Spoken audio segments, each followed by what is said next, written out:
Hello students, how are you? Hoping for your well-being.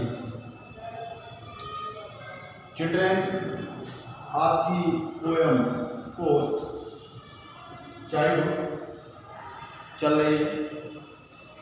कल मैंने आपको इसके 2 स्टेंजास का एक्सप्लेनेशन बताया था, आपको समझाया था, पोइट के बारे में बताया था कि जो पोयम है ये आपकी पोइट से रिलेटेड है, उसके बचपन से रिलेटेड है। और पोइट इसमें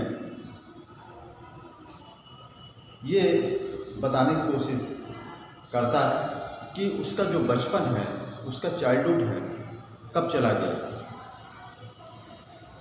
एक बच्चा जन्म लेता है, जन्म से ही उसके अंदर वो एक्टिविटीज़ होती है जैसे बच्चों वाली एक्टिविटीज़। तो पोइट है इस बात को लेकर इस कविता में अपने विचार, अपनी फीलिंग्स, इनको जो एक्सप्रेस करता है, इसको व्यक्त करता है। बचपन अपना सबको प्यारा होता है, आपको भी प्यारा है, मुझे भी प्यारा है, सबको अपना बचपन प्यारा है। बचपन की यादें जो होती हैं हमको, या उनके बारे में जब सोचते हैं तो हमें कितना अच्छा महसूस होता है।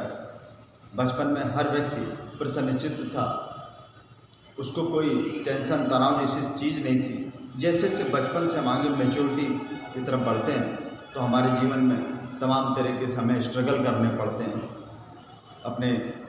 अपनी एजुकेशन लेनी पड़ती है। जैसे स्टूडेंट एजुकेशन लेनी पड़ेगी, जैसे मैं भी स्टूडेंट रहा हूँ, एजुकेशन लेनी पड़ेगी। फिर उसके बाद में जॉब के लिए, उसके लिए स्ट्रगल करना पड़ा। फिर उसके बाद में लोगों की मैरिज हो जाती है, फिर चिल्ड्रन होते हैं, बच्चे, फिर उनके बारे में लोग सोचते हैं। तो इस तरीके से उसके बाद का जीवन है संघर्षपूर्ण होता है, लेकिन बच्चों यही कुल मिला के यही जीवन होता है। तो हमने जन्म लिया है तो हमें ये सब चीज़ें फेस करनी आनी चाहिए और काफ़ी प्रसन्नतापूर्वक, खुशी के साथ, समझदारी के साथ अपना जीवन गुजारना चाहिए।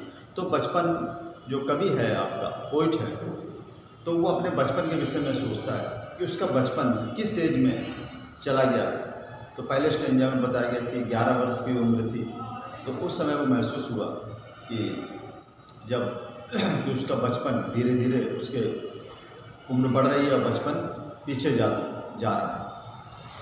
फिर वो अपने बारे में बताते हैं कि कब उसके अंदर क्या समझदारियाँ आई, क्या क्या चीज़ उसने समझी, वो बचपन जाता रहा। फिर बड़े लोगों के विषय में उसके विचार होते हैं कि क्या वो समय था उसके बचपन गया जब वो समझ गया कि जो बड़े लोग जो कहते हैं वास्तविक रूप से वो करते नहीं हैं। जैसे वो प्यार दर्शाते हैं, उसकी शिक्षा देते हैं, लेकिन वास्तविक जीवन में वो ऐसा नहीं, प्रैक्टिकली ये सब चीज़ें नहीं कर पाते हैं। फिर उसी के बाद से अभी आपकी और लाइनें हैं। यहाँ पर क्या है, फिर कवि कह रहा है कि व्हेन डिड माय चाइल्डहुड गो।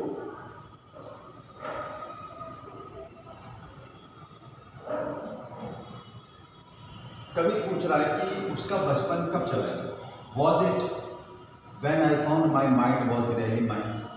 क्या जब उसको ये समझ में आया, जब उसने ये पाया कि जो उसका जो मस्तिष्क था, जो वो सोच विचार करता था, वॉज रियली माइंड, तो उसके जो सोच विचार हैं वो प्रभावित करते थे दूसरों को, दूसरों पर प्रभाव डालते थे। कहने मतलब वॉज रियली माइंड कि वास्तविक रूप में जो उसका मस्तिष्क था, जो उसके विचार थे, जो उसकी थॉट्स थी, जो उसकी थिंकिंग थी, क्या वो वास्तविक रूप से उसकी थिंकिंग थी।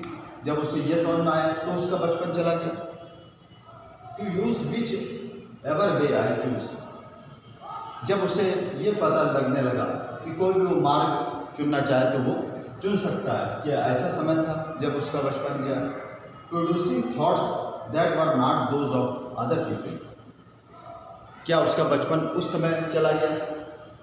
प्रोड्यूसिंग थॉट्स कि जो उसके मस्तिष्क से जो विचार उभरते थे, that were not those of other, वो दूसरों के विचार नहीं होते थे, वो उसके स्वयं के विचार होते थे। अर्थात जो भी वो कार्य करता था अपने सोच विचार से करता था।